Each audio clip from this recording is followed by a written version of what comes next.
mes amis, nous sommes de retour. J'espère que tu es bien installé à la maison maintenant. Laisse-nous les messages, même si tu suis cette émission après. Ceci me permet, en tant que nutritionniste diététicienne, de savoir quel est ton feedback par rapport à l'émission. S'il y a des questions, bien sûr, c'est ça mon objectif, de t'accompagner, de voir, d'être en contact avec toi pour savoir, rentrer en contact avec toi pour savoir quels sont tes besoins, quel est ton style de vie, est-ce que tu fais des exercices ou pas, quel est ton poids, et de t'accompagner par rapport à cela pour que tu puisses garder ta santé.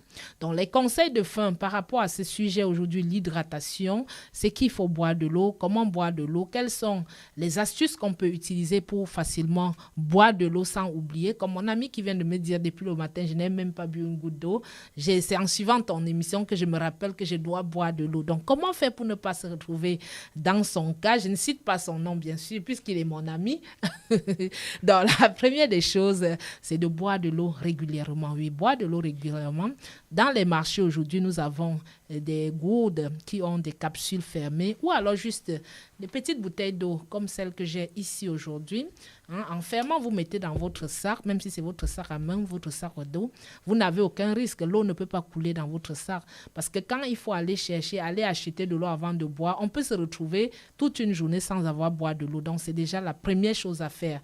Se lever le matin, laissez toujours une bouteille d'eau à côté de son lit avant de dormir. Même dans la nuit, quand on se lève pour aller au petit coin, on peut toujours boire de l'eau. Et dès qu'on se réveille le matin, on commence à boire 1 à 2 verres d'eau avant d'aller brosser ses dents.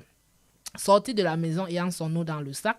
Chaque fois qu'on sent qu'on est un peu hydraté, les lèvres sèches, c'est la première signe, on prend de l'eau.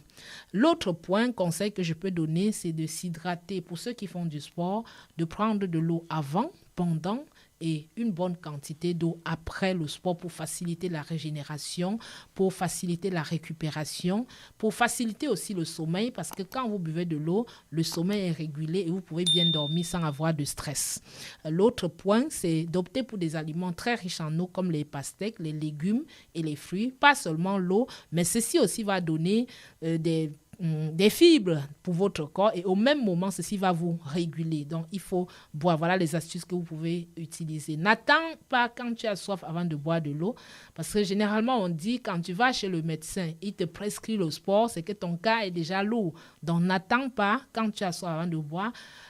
Je sais, au début, ce n'est pas évident, mais à travers les astuces que je viens de te donner, chaque fois que ton pied va cogner la bouteille d'eau, tu sais que je vais boire de l'eau. Il faut éparpiller l'eau partout. Quand tu sors de ta maison, mets de l'eau dans ton sac. Il est très, très important.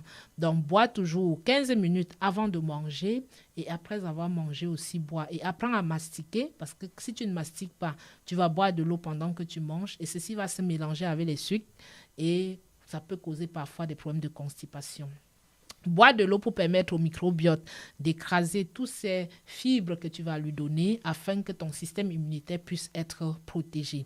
Et si tu as des personnes âgées autour de toi, veille à leur donner de l'eau parce que ceci est l'élément premier dont les personnes âgées en ont besoin, plus que la nourriture, puisqu'on peut faire 5 jours sans manger, une semaine sans manger, mais on ne peut pas faire une semaine sans boire parce que l'eau est le moteur de fonctionnement de notre organisme. Donc voilà le mot de fin, bois de l'eau, hydrate-toi, ta santé passe par là, la qualité de ta peau, les acnés, les déchets, les reins, les cellules, les tissus, ton cerveau, la concentration, l'engagement dans ta journée, dans ta mission de vie, passe d'abord par la consommation de l'eau.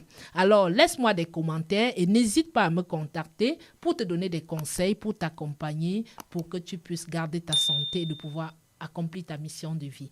Au revoir mes sportifs et rendez-vous à notre prochain numéro.